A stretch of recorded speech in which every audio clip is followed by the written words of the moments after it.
I think if I didn't have a baby when I did, I would have sank to the ultimate low after my sister died. Because I had this cute, fat little bundle of joy who needed me every 2 hours.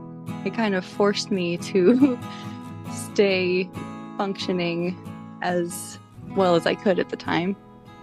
Hello and welcome to Healing Trauma Mamas. I'm your host, Madon Wingo.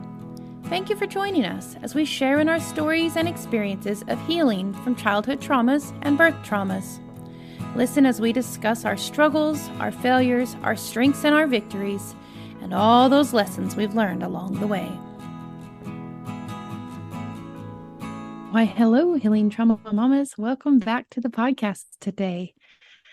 I'm just thrilled to get to share all these amazing stories from all of these women who've been so gracious to share their time with me and to come on the podcast and to impart some wisdom, share from their stories, their journeys, different things that they have gone through and that they have learned and have gained healing through. And I think it's such a wonderful way that we can talk with each other, share with each other in story form, in conversation.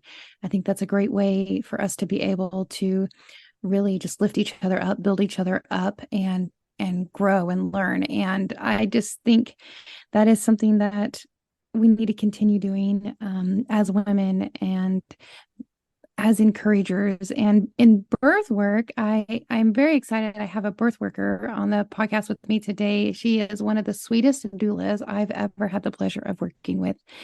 And I am just thrilled that she agreed to come on the podcast and share some of her personal experience as well as professional experience with the listeners out there. So you're in for a real treat today. With that being said, Rachel, welcome so much to the podcast. Thanks, Madon. That was so sweet of you. I am a birth and postpartum doula here in Abilene. Been doing it for, I think, since 2019 now. People ask me how long I've been doing it, and I usually say that I got certified in 2019, but then in 2020 I had a baby, and so it got put on hold. But as soon as he was old enough, I was super ready to jump into the birth work. So it's been about 2 or 3 years now, and I love it. Awesome. Did you, before you were in birth work, was there any other type of women's service work that you were in? No, not really. I kind of didn't know what I wanted to do with my life. I feel like that's part of what my entire story is kind of what brought me here, is because my experience of having my first son kind of led me to want to be a doula for other people. I had him when I was 19, and I was not married and very not prepared. Had no idea what I was doing, had no business having a baby at that point, but I did. And just the whole process of becoming a mother was really big and hard. And I didn't know that doulas existed at that point. I knew birth doulas existed, and I was cocky and I didn't think I needed one, so I didn't hire one for my birth. And I wish I would have, but it was not awful. But I'm just partial to doulas. I think doulas are amazing, and I feel like a doula at my birth would have been very helpful. I had one at my second birth, even though I was like 1,000 times more confident. I still decided to hire a doula just because learning the value of them afterwards, I was like, yeah, I'm never going to have a baby without one. I feel the same way. And I think back, like I never hired a doula, even though I was a doula for so long, right? And helped so many different women. Like, why did I not ever hire a doula? And I remember my last birth, my midwife said, "So does the doula get a doula?" And I just looked at her and I was like, no, I don't think so. Right. And then later I'm like, why didn't I get a doula? I should have had a doula. Yeah. Because you do understand the value, and you know just how much that they can bring to the table, how much you bring to the table. I've got to see you work a couple of times now, and it has just been a thrill to see what you bring to the table and the value um, that your calling is in our work, that it is just such a beautiful spot to be that encourager and that supporter, and just really helping the mom with whatever she needs in that moment. Yeah. And I just think it's such a beautiful, sweet calling, and I'm so thankful that you are one and that we have some around, because I know for a long time there we have not very many, if any at Yeah. Well, that all. was another And one too, is this was in 2015, and I'm not sure that I really knew any doulas in Abilene at that point. I mean, it was a long time ago. More and more are getting certified as the years go on here in town, but I didn't really know that's of any. great. I had a home birth, and my midwife was Carol Hudson, miss her. Mm. And my mom was training under her. And Carol actually suggested hiring a doula, and I was like, no, I don't need a doula. I got midwives. Which, that's valid. Midwives are amazing. But I guess I just really didn't understand the difference at that point. A lot of the skills that a doula has are skills that a midwife has as well. And that's great, but she has to focus more on the midwifery side, more on the clinical side, Well, and exactly. births a Yeah. lot of times. And Yeah. when you have a doula present, then that piece can be left, let the doula do all that, and then the midwife can just focus on her job and the more clinical side and making sure mom and baby are safe and taken care of well. And it's wonderful. We love it as midwives. Like, we love it when there's a doula present, because we're like, yes, we have a doula. This will Right. be great. It just kind of helps, because she can be a good doula, and but there is a level that it has to go more to the clinical side than the doula side most of the time. And so it's wonderful when we get to have a doula. So yeah, so let's start back that a little bit. Let's back up just a little bit more. So you became pregnant at a young age, and it was unexpected for you. Yes. And my mom was in midwife training at that point, so she wasn't certified yet, but I had been hearing stories about her classes and births she was going to and stuff. And I I kind of I guess I always knew that when I had kids I would want a home birth, and I think part of that is because my mom had me at home and my siblings at home, so she had three home births herself. And I grew up hearing my birth story and the birth stories of my siblings, and I thought it was super cool. I thought my mom was so cool, and I wanted to do that. And I didn't really have an inherent fear of birth, which I am thankful. And I think a huge part of that is because the way I viewed birth growing up, it wasn't a scary thing or a painful thing. It was like something really awesome.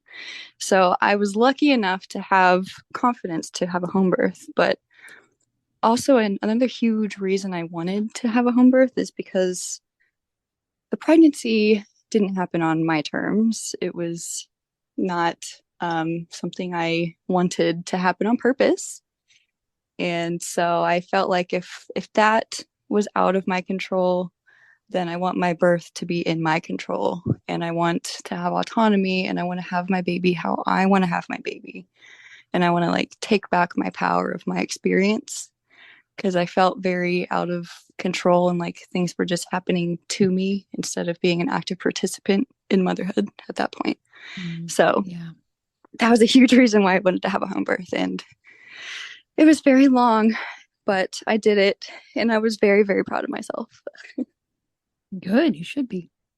Yes. And, I think I spent a lot of time preparing for labor and birth and breastfeeding and baby wearing and all that stuff, but I spent approximately 0 hours preparing for postpartum and like the becoming a mother part. Like I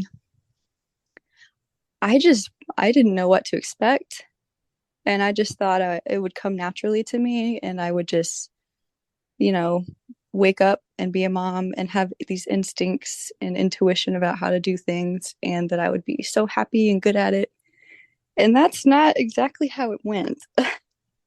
I think that's a very common mindset that Yeah, we it have, definitely that is. we focus so much on the pregnancy and then maybe even the birth, and then the postpartum stuff we focus on is the right baby Yeah, carrier it's and the right. products. Yeah, it is. And it's not the mindset, the postpartum, the struggles, the things that you're going to, the body changes, the mental changes, the fatigue, the sleeplessness. It's not, we don't set ourselves up for success with that because we don't, it's like an afterthought. Like we don't think about it Yeah. often at all. And unless somebody has brought that to our attention and really tried to work with us to dive into that, it's not going to be until the train is already running away with you. And Yeah. then you're like, whoa, I wasn't prepared for this. And I don't really have resources or know how to handle this situation. Yeah, exactly. And I think um part of why it was so hard for me is because I was so young. I had only been out of high school for 1 year, and I was on my quote unquote gap year of finding myself. And I Mm-hmm. never quite found myself, but I had a baby instead. And so it was kind of, I was transitioning into adulthood as an independent person and then also as a mother who's the sole provider of a baby at the same time. And I just, I had an identity crisis, basically. I lost myself in motherhood and I kind of didn't exist to myself. I was just like a robot nanny for my baby, going through the motions and, you know, not taking care of myself at all and not feeling connected to myself at all. And Yeah. it was like that for a really long time. Um, I kind of clawed Did my way out you of that state after several months and almost close to a year, actually. Wow, that's a lot. Were you, I know sometimes what happens in postpartum is we put on a facade. Yeah, Um, Very common, especially where a mom who I've been there myself, that, I don't even know who I am exactly. And now I'm supposed to be this person to this child. And I'm supposed to, be these things. And so I'm trying hard. And so then when people ask you, well, how are you doing? Then you smile. Motherhood's wonderful. exactly. Everything's Well, and great.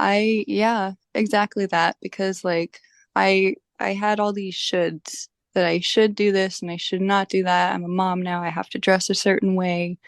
I changed my appearance changed and I also had a weird rash on my face, which didn't help my confidence. But Oh, um yeah, it was a weird like hormonal rash. So that just made it all worse. I didn't feel like myself. I didn't look like myself. My body belonged to my baby because I was breastfeeding around the clock. We were bed sharing. And so, yeah, I was really masking at that point too, like pretending things were fine and screaming into my pillow at night. oh, yeah. I Did you remember posting have, on Facebook at one point, I was like, why does everybody pretend that motherhood is like so beautiful all the time? Like, where's the honesty here? Somebody tell me something Mhm. real. Like, tell me how you really feel about this stuff. And it got lots of comments, and I was like, where were you guys when I was pregnant? Well, nobody wants to scare you when you're pregnant. Exactly. And I think I Eh, have an aunt who kind of she told me about phantom cries and kind of the less fun stuff while I was pregnant. And I didn't want to hear it. I right. I didn't want to listen to it. I was like, no, it's negativity. But it was just truth. And that's, yeah, I was gonna say there's a balance there because Hmm. there are some things that like are not fun whatsoever, like Yeah. when you just fell asleep and then the baby is needing you or something, and like you don't want to get up. Yeah. You don't want to have to adjust or whatever, or because there's so many things, maybe you don't want to change another poopy Yeah. diaper. Maybe you just really don't. There are so many things that are not necessarily pleasant about motherhood, but yet the process or the child you're so thankful for, and that is the joy from it. I think it's hard in that postpartum. Like I remember something that I did was I in the postpartum, I was struggling really bad. And I ended up writing my husband a letter. And I don't even, it was numerous pages. I don't even remember how many pages this letter was because I felt like I couldn't ever fully express what I was feeling, how I was so conflicted and struggling, and how I couldn't comprehend where I was supposed to be if I didn't know who I was, right? Yeah, I So feel I'm all of supposed to be that. this. Yeah, yeah. It was like, and I remember I just furiously wrote this letter. And he, poor thing, I handed it to him right before he headed to work, and he read it and he looks at me like, what am I supposed to do with this now? Like, I'm heading out the door to work. I can't fix this. But it was just like, when you're at a job, like maybe you have to deal with really hard things at the job, but you get a paycheck. Well, So and you get you to at go least home have something. afterwards and not be at work, which Yeah. is not something you can do if you're a Yeah. Not when you're breastfeeding, bed breastfeeding. sharing mom. I did something Exactly. similar where like I felt like I didn't have the communication confidence or skills to like express myself to anybody close to me. And so I journaled a lot in my journal. And journaling probably saved my life. That journal has seen some very crazy journal entries. Mhm. But at one point, this was almost a cry for help. I was feeling so down and so low, and so I felt like I was a little bit crazy. And I wrote a journal entry, and I left my journal open so that my boyfriend at the time could read it and come to me and say, "Hey, Rachel, are you okay?" And he just looked at it and then moved on with his day and didn't ask me if I was okay or Oh, anything. And I was like, well, that's awesome. A huge part of my experience was the fact that I had a baby with the wrong person. And I think that in itself is traumatic and just extremely hard. No matter who you are, having a kid with somebody who doesn't love you is not easy. And it can take a long time to come back from that. well, I'm sure that caused stress in the pregnancy for you, as well as extra stress in the postpartum, because postpartum is so stressful, anyways, especially, when you're dealing with so many things as a new mom. But to add that on top of it, that is a lot of stress. Oh yeah, it was very stressful. And I think I knew deep down that our relationship would not last. But I think I was just kind of wishful thinking that maybe it would be all right. So I could go along with it and everything would be okay.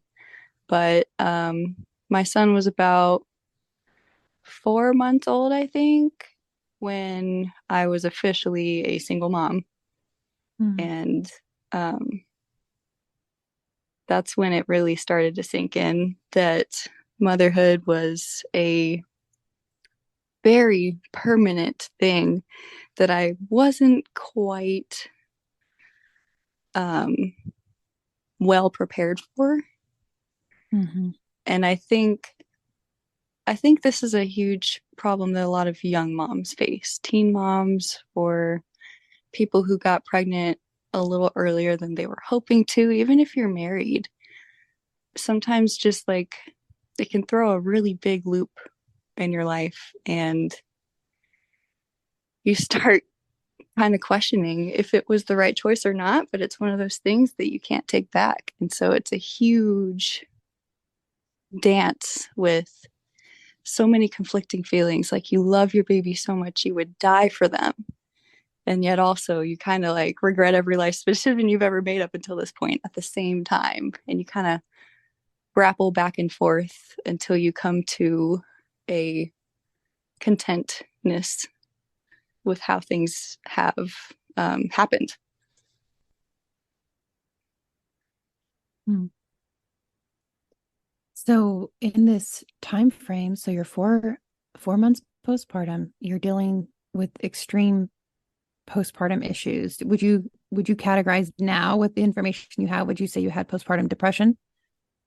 Oh, 100%. And I also Hmm. think sometimes postpartum depression is a perfectly rational reaction to somebody's life situation. Hmm. Sometimes it's Hmm. just wacky hormones, but sometimes it makes a lot of sense. And for me, it made so much sense that I was very depressed, um, How was your and support very system at that anxious. time? How what? How was your support system at that time? Oh, not very many people did I have. My mom was kind of she was still in midwifery school, so she was gone a lot at births and at Mm. seminars, and she was traveling a lot. And my dad was working. And I thought living with my parents, I would feel like super well taken care of, but I was actually alone most of the time. My sister didn't live there anymore. My brother was like just a young teenager. And so I was kind of on my own. I was the first in my friend group to have kids. And you know, most of my family members live in different cities, if not different states. So I really was just kind of by myself. Mm. That stinks. Yeah.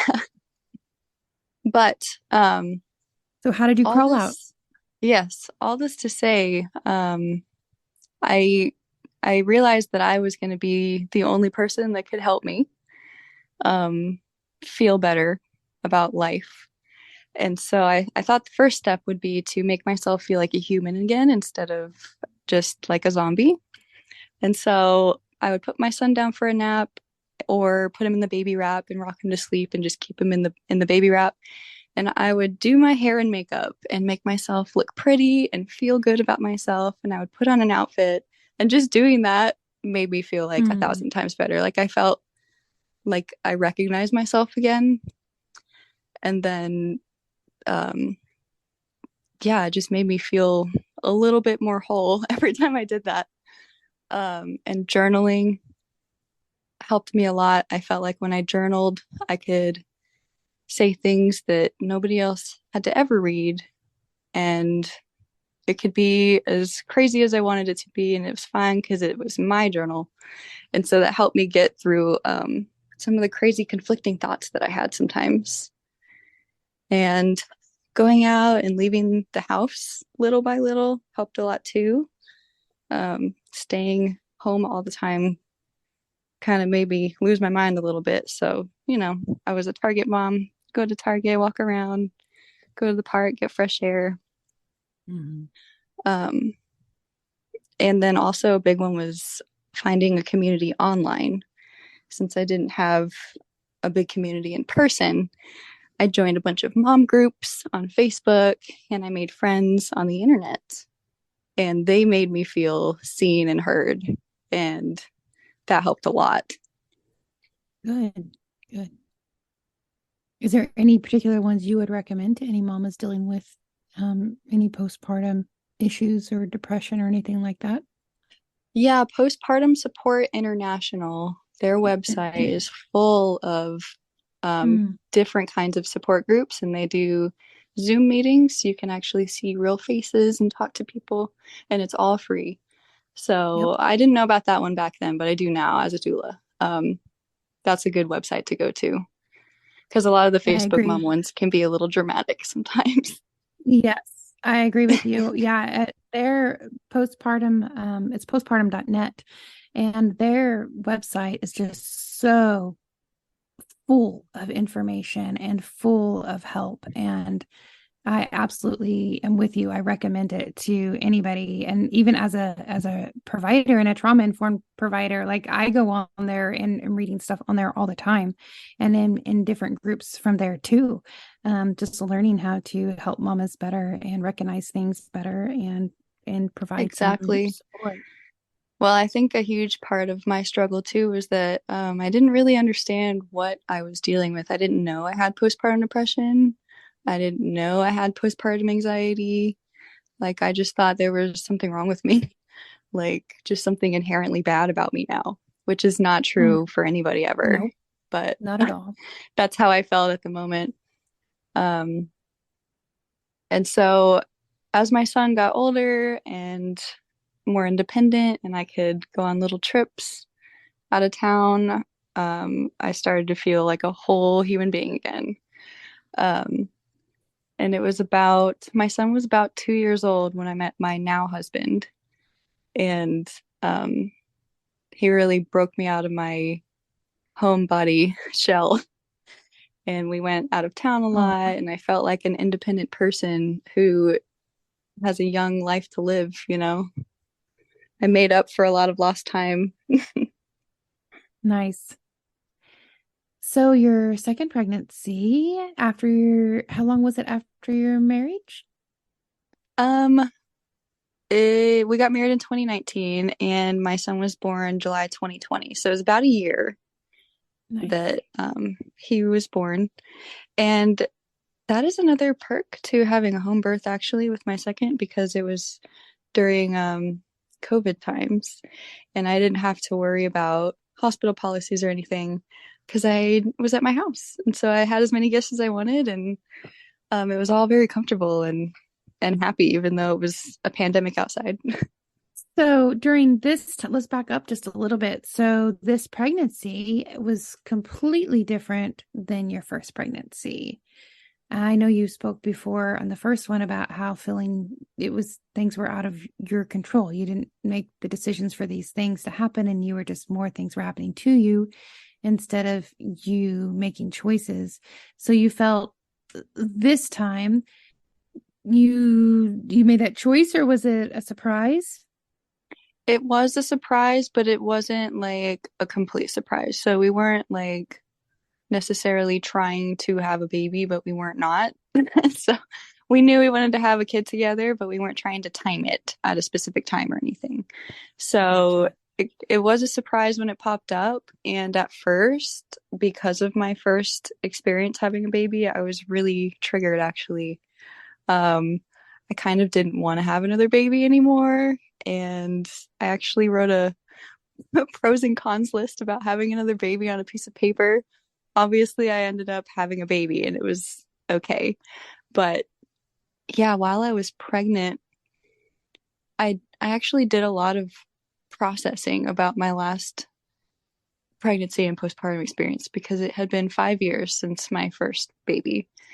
And there's something about the hormones or something that kind of brings stuff back up into your head that you thought you processed and you actually didn't. And I'm like just remembering all of this right now as I'm speaking, but I did a lot of journaling and reflection during pregnancy in order to heal some of my um, wounds from the first time. And I think that's part of why my second birth and postpartum was a lot better because um, I didn't ignore how hard the first time was and I acknowledged it and I felt it. And that helped a lot. My doula trainer actually has this phrase that she said all the time. She said, "You can't heal if you don't feel." And so I Mm. actually used my like heightened sensitivity of emotions during pregnancy to um, dive back into old feelings and kind of try to repair them and like mother myself through them. Well, that's awesome. What else Yeah. did you do to set yourself up for success? Because you knew and that this postpartum time was going to come again. And you, I would say, likely was trying to set things up so the same depression and just hole that you got into the first time didn't happen again. So was your support system was different this time though? Yes, my support system was different. I had a husband and that was a big difference, but I had um, family support and I set up a meal train for myself and I actually had lots of people bring me food. I was not expecting that, but they would Mm. bring me casseroles and freezer meals and just drop it off at my porch and we ate for like 2 weeks off of donated food and I my mother-in-law would come over and do my dishes while I took a nap with my baby and the doula that I hired for this birth was actually from Austin. So she wasn't at my house for postpartum support, but we did weekly FaceTime calls. And I actually just got to sit there and like vent and talk and like exist together with her. Oh. And that helped a lot too, having How like did a person to actually talk to, and she was there at my birth, and like we felt connected, you know. Oh, yeah, absolutely. How did the birth go? The birth went really well. It was a lot shorter than my first birth was, and I think a huge aspect of that was my state of mind. Um, with my Mhm. first, I didn't think that I couldn't do it, but I was a little nervous, and it took so long, and I started to question, like, why are things taking so long? And I tore really badly, and I lost a lot of blood afterwards, and it was, it was a hard birth. But the second one, I felt so much more confident in my body because one, I had already had a baby, so I knew I could do it again. But two, I felt so much more supported this time, and I had a bigger support system that I created. I had my husband, I had a doula, I had two midwives there, I had a birth photographer. My in-laws took my 5-year-old son to go play at the park, and he was taken care of while I was in labor. And so the whole time I felt like a princess. I was like treated like a queen, That's and wonderful. I I went into, I always call it labor land, but I just went into the zone, and I had my baby, and I didn't tear, and I had a water birth in a birth tub in my bedroom, and it was a very good experience. In my immediate postpartum, I I got up and I birthed my placenta, and I was breastfeeding my baby, and I got a leg massage from my doula, and I took a shower, and I ate Indian food, and it was the best day ever. Nice. That's wonderful. Yeah, I really wanted curry because I couldn't eat it during pregnancy because it gave me such bad heartburn. So as soon as my baby was out, I got curry. Yummy. So the immediate postpartum was a lot better. And also the first several months were 10 times better than my first time too. So um, I had people stopping in and bringing food. I had people to talk to, and I told my husband like a list of red flags. Like, if you see me doing this, I'm not okay. So he kind of had an idea of what I was like last time, since this was his first baby and my second. So I kind of had to fill him in on what I went through the first time, and just kind Mhm. of share things that if I were to do that, that would mean I'm not okay. So like crying all the time, laying on the couch, not wanting to get up, that's a red flag. You need to ask me if I'm okay. But yeah, because of all that, the first several months of my second son's life was a lot smoother, and I felt That's wonderful. much more secure, I think is a good word. And then when my son was about 4 or 5 months old, or 3, I don't know. I don't remember. Time is a blur because when he was just a few months old, my sister passed away in a car accident. And so anybody losing a family member is traumatic. But also being postpartum was kind of a big deal too. My hormones were crazy, and it was just a lot to do at once. But I will say that my baby is the one thing that kept me sane. I think if I didn't have a baby when I did, I would have sank to the Mhm. ultimate low after my sister died. Um, because I had this cute, fat little bundle of joy who needed me every 2 hours. It kind of forced me to stay functioning as well as I could at the time. And actually, now that we're talking about what I did differently from my first experience to my second, I recognized that I was in a depression from losing my sister. And I actually sought medical help, and I got on medication that kept me, it pulled me out of rock bottom, and it kept me from going back in. And that's something I never tried with my first. I was afraid of medicine. And with my second, I was like, you know what? There's no shame in taking medication if you need it. So I did, and it helped. And so Good. Yeah, I think that is a tool that if you need it, you should totally utilize it and not feel bad about it because life is crazy and sometimes you need medicine to help you stay sane. Well, that's a wonderful outlook. I agree with you. Like, hey, you use what resources you have, and if you need to go there, you go there and do what Yeah. you need to do. It's way better than the alternative for Well, sure. exactly. And I felt a little, this is such a silly thing to say, but I felt kind of embarrassed and ashamed that I would like get on antidepressants. Like I couldn't just power through like raw dog life hard enough, but sometimes you can't. Sometimes it's okay to accept that kind of help, you know? And yeah, there's nothing wrong with taking medicine and especially the one that I was on, it was breastfeeding safe. So I didn't have to stop breastfeeding to also help myself. So that helped a lot too. Well, and I think you brought up something we haven't really talked on the podcast much about. We've talked a lot about birth trauma and sexual trauma and different things in that realm and even postpartum issues. But I don't think we've ever talked about the trauma of having such a close loved one pass away, especially somebody who was so young, which I know your sister was. How do you think that affected your outlook after that? Maybe talking with others, or how do you feel like you're able to heal through that? Because I mean, grieving is a process. Anyone that's lost a loved one, no matter how old they are, like it's a process that continues. It's not like it's just, oh, you're done now.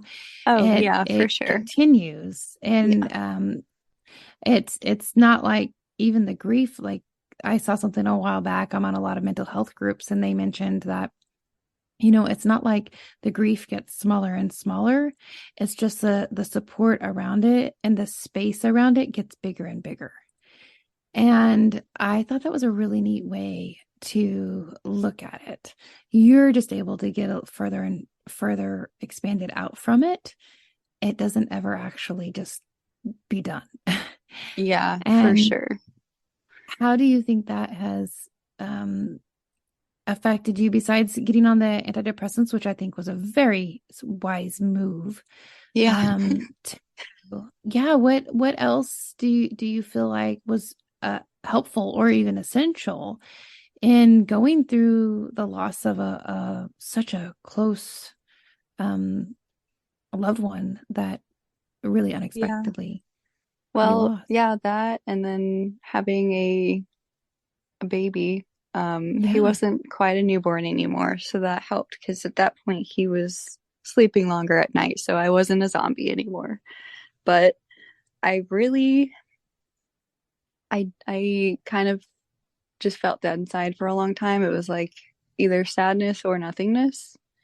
And the few times that I felt okay were taking care of my baby and feeding him and cuddling with him and he smiled at me and he he really really kept me sane. And even he was very helpful for other people too, because I remember at my sister's funeral, we were passing the baby around and everybody was taking a turn holding the baby because he was the one tiny little source of joy in this massive tragedy that we're all experiencing. And so, other than that, um, I tried to just let myself feel my feelings. I didn't try to I mean, part of me kind of tried to rationalize my feelings instead of feel them because I do that a lot in general.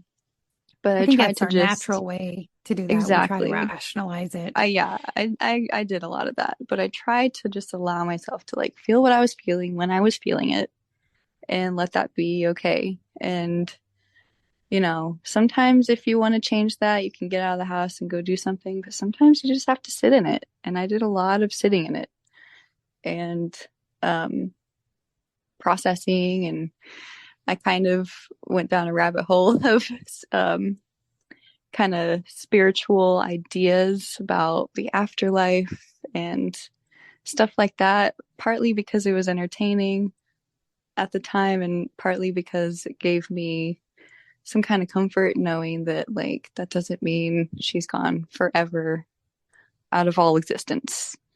So I Hmm. felt comfort knowing that, life on Earth is just a blip compared to whatever else is out there. And um, another cute little story is that she really loved butterflies. And every time, even to this day, and it's been 3 years, but every time I'm like having a nice time outside with my kids, a butterfly will fly out of nowhere across my um, view and then disappear. So little things like that, I take it as a sign that everything's okay and that, you know, we don't understand why life is the way it is sometimes, but we just have to kind of take it one breath at a time, you know.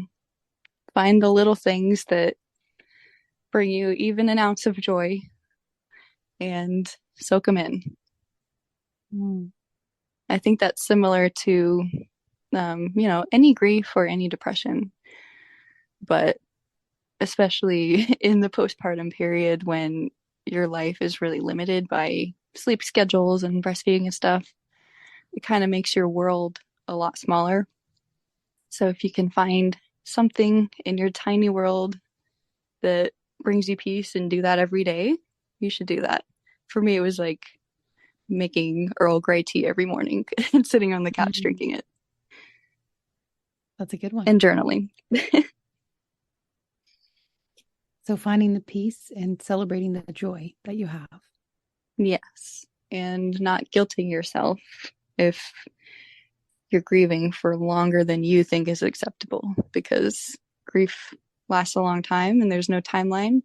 Just like postpartum is forever. And there's Yeah. no 6 week mark that means you're okay now. So just go with the ebbs and flows. If you're feeling sad, that's okay to feel sad. If you're feeling happy, you don't have to feel guilty about being happy, even though something bad happened. Yeah.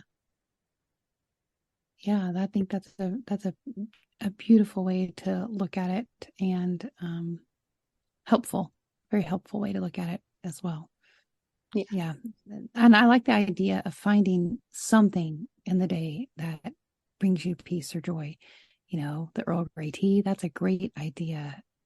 Journaling is a great idea. Maybe taking a walk Yes, is. taking a walk is something I did after my first son.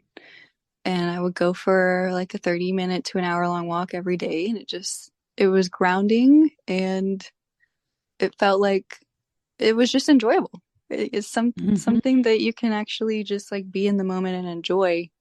It sounds super simple, but I feel like a lot of the times we're stuck in our heads, or at least I know I'm stuck in my head a lot. So if you have something that makes you be in your body instead of your head and be in this moment instead of the past or the future, then you should hold on to that little ritual that you enjoy and use that to kind of keep you grounded and present in your day.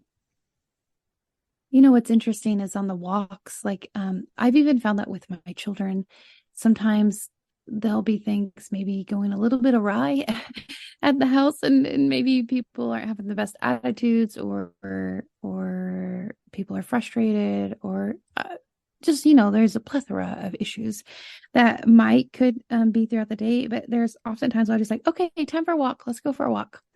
And so Yeah, everybody throws their shoes on and we go for a walk and it's like a different world.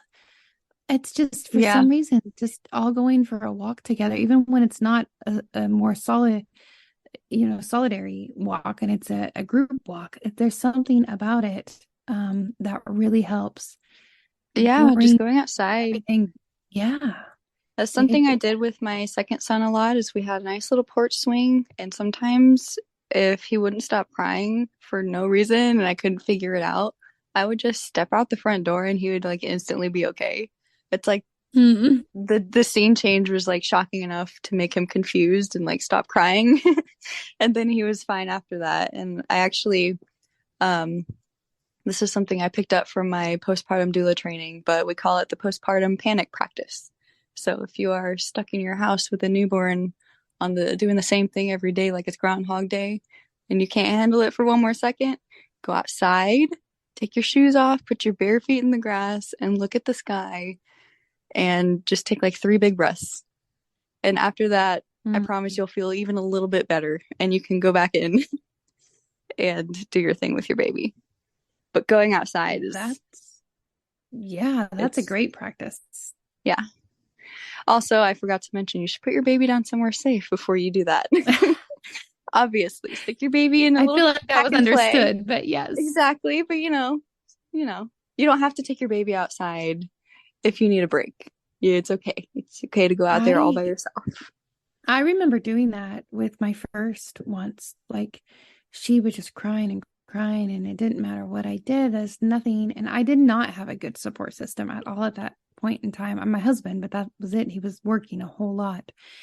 And I was at my wit's end and I was like, what do I do? What do I do? And I just set her down in her crib. She's still screaming and crying. And I'm like, that's okay. And I walked outside and I just stood out in the sun for a moment because I was just like, I have to just walk away for a moment.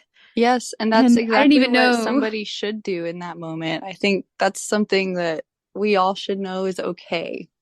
Like, it's way better to put your baby down and walk away than it is to stay there and get increasingly more and more frustrated because Mhm. you don't want to snap, you know? And your No. baby's already been crying. So one more minute in their crib isn't going to hurt. And it's going to be better if you just like take 1 minute to feel the skin on the sun on your skin and recharge for a minute. Yes. I didn't even know that's what I needed, but that's what I did. Yeah, your body knew. Apparently so. Yeah. So that's neat. So after I had my first son, I discovered that postpartum doulas existed and I was like, "Oh my gosh, if I had one of those, who knows what I could have been like? Like I could have been so much more at ease and confident with myself." But it's too late Hmm. now, kind of feeling. But I kind of decided that I wanted to do that someday because I had gone through a very hard time and I felt like if I could survive that and come out on the other side as a whole person again, that maybe I could help other people do that. And having another baby and having a good experience that time kind of solidified to me that, yeah, I can do that. I can have a baby and not sink to rock bottom. I can help other people prevent that or pull them out of rock bottom together. I love that. As you were talking about that too, I was thinking back, years and years ago, I think that would have been the natural thing to happen. Like whether it was siblings that would come alongside or whether it was, cousins or people in your community or whatever, like everybody knew when you had a baby, like, oh, you need some helpers now. And they would send, and I know some families that still do that. They'll send somebody, even if it's not in the same country, though, like, oh, they're having a baby, we're sending somebody. Yeah. And she's gonna stay with them for the first, 40 days or something and be a mama's helper, the whole time. And I think our culture has just got really away from that. And we have this whole mindset, and especially here in Texas, that, just pick up your bootstraps and go on and you Oh, can do yeah. it. And you need to be this island and you be tough and do it yourself and all of that. And that's not helpful to No. anyone. We need each other. Yeah. We're Well, meant and it's like to live together. biologically normal for us to gather and support each other, Yes. but our world isn't set up that way. We go to work, we go to school, we come home, we go to bed. And unless you're like trying really hard to cultivate something on purpose, you're not going to like find a big group of women to help you on accident. Or Yeah. you're not going to just have a village that you live in, which, You have to be intentional yeah, and create that exactly. village. Yeah. Yeah. So I wish it was now the other way around. me too. I really do. And maybe we can get back to that That would be at amazing. some point.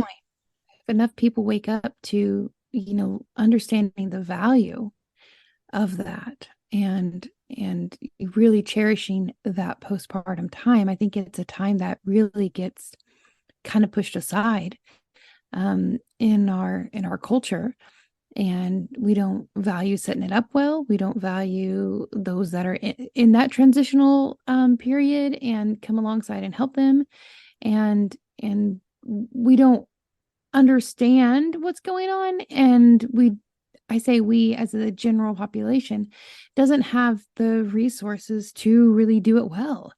So what you're doing is trying to, set this up as this should be the norm, and try to encourage others in perpetuating this type of care to go forward with. Yeah, exactly.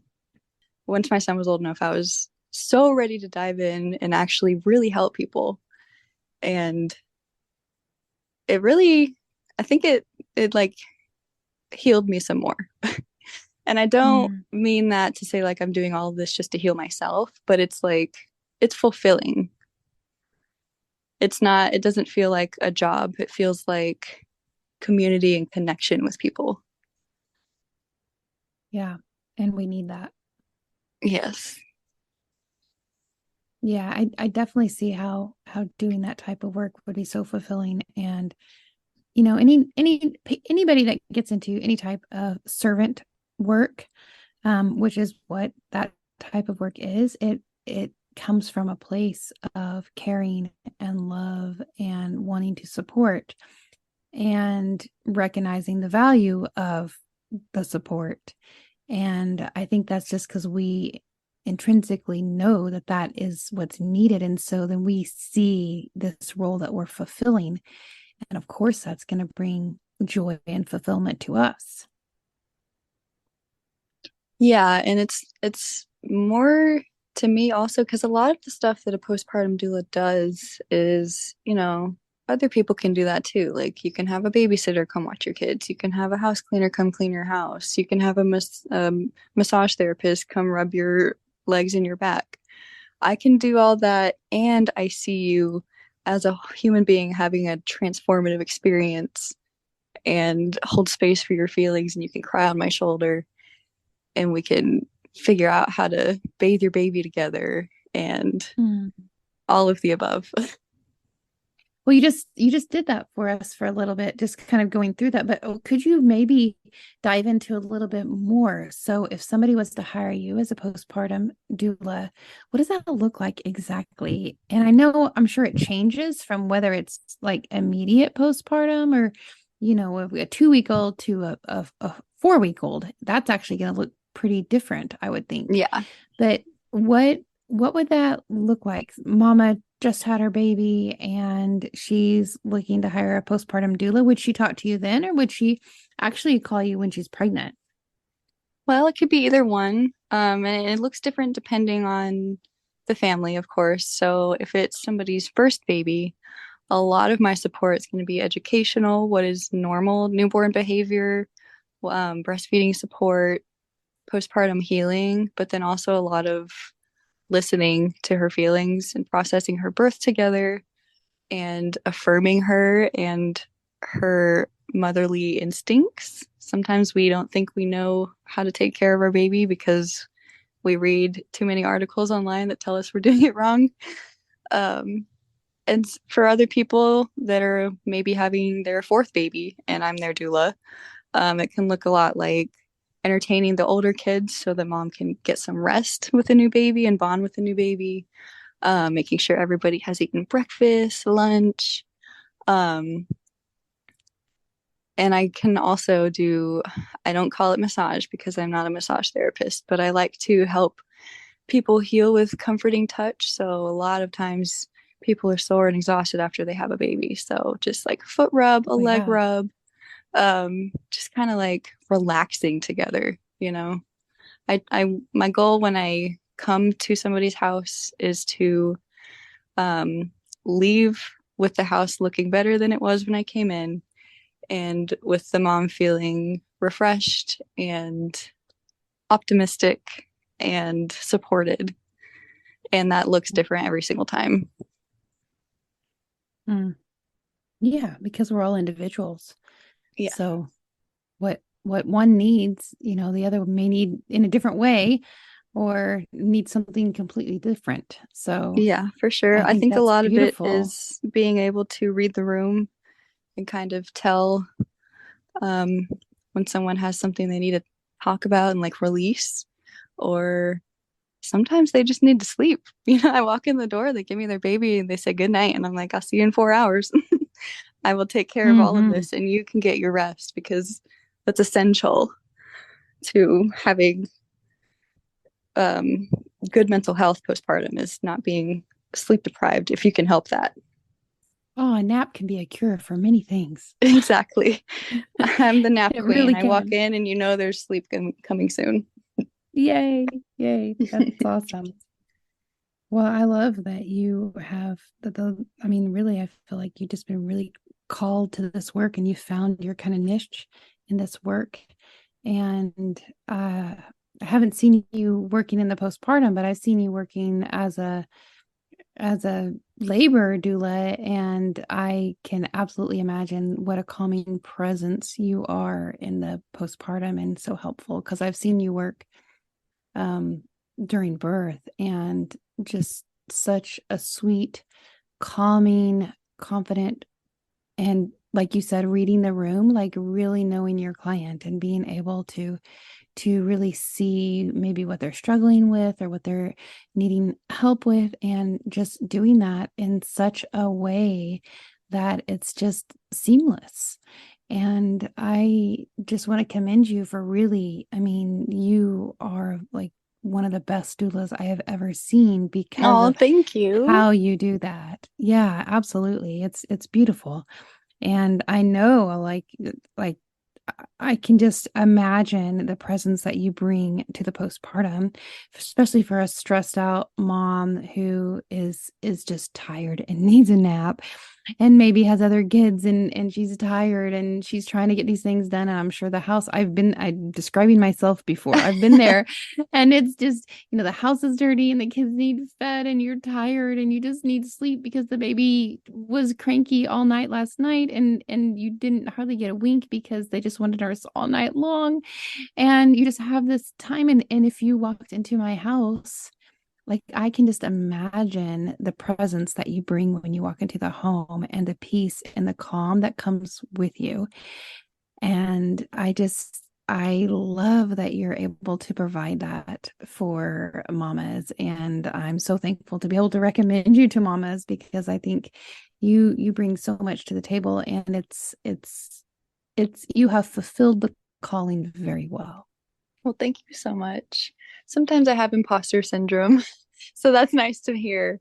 Um, Sometimes I have to remind myself that, um, you know, cleaning and tidying aside, like the most important thing that I want to give to people is presence and just like being a human with you.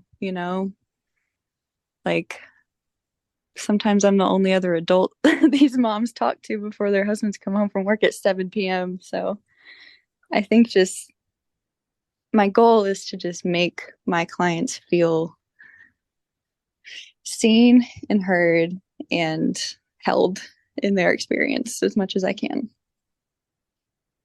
Mm. And sometimes it makes me think of seeing and hearing and holding my 19-year-old self and giving her a big old hug. Oh, yeah, because that's what we all want, right? We all want to be Right. feel seen and heard, and like, what we have to say is important, and that we're valued, and we can And we normal can and not crazy. yes. Oh, yes, absolutely. Yeah. And a hug. And a hug. Yes. And a hug. Yes, absolutely. That's one Well, of my favorite perks is pretty much every single one of my clients ask me about something. It could be about themselves, it could be about the baby. They're always like, "Is this normal?" And I'm like, 1,000% yes. You are not weird. Mhm. You're not messed up. You're totally normal, and everything is okay. Yes. And I'm sure that gives them such a big relief. Yeah. Yeah. Well, it's hard because if you go in Google or which, a lot of people do, they'll go look on a Facebook group or they'll go on Google and you'll hear all these different loud voices at you. Hmm. And you just need a calming voice to tell you this is okay. Yes. So I'm so glad that you're providing that. You want to tell the listeners where they can find you at? Yeah, I'm on Instagram at the Full Circle Doula. Um, Facebook as well. If you type in the Full Circle Doula, you will see me pop up. It says birth and postpartum care in Abilene, Texas. I also have a little website. It's thefullcircledoula.square.site. So it's kind of a mouthful, but I loved the name that I came up with so much that I decided to run with it. I I feel like like it it. it portrays the image I'm going for, you know. It feels like whole and complete, and I just liked it. So I like it a lot. Well, I'll make sure in the show notes to link for everybody so that they can just go look at the show notes and click and they can find you. And I encourage everyone to follow her on Instagram and see what Rachel, is doing. She a lot of times will also post things that are just real educational for you listeners out there. So do that. And if you happen to be in the Abilene area and needing some birth or postpartum help, please reach out to Rachel because I know that she would be an asset, a wonderful person for you to have as part of your support team. So I just encourage you to do so. And Rachel, any final thoughts, words that you'd like to impart on the listeners? hmm. I have like 15 cheesy phrases that just popped in my head. But I guess I just want to say that nobody's ever alone. And if you're having a hard time, there are people out there who would love to help you, no matter what it is you're going through. Um, so find your village. Thank you for listening. May you be encouraged and strengthened by what you've heard today. Remember, you are dearly loved by your Creator, so be who He created you to be. May you go in peace, friends. Till next time, Shalom.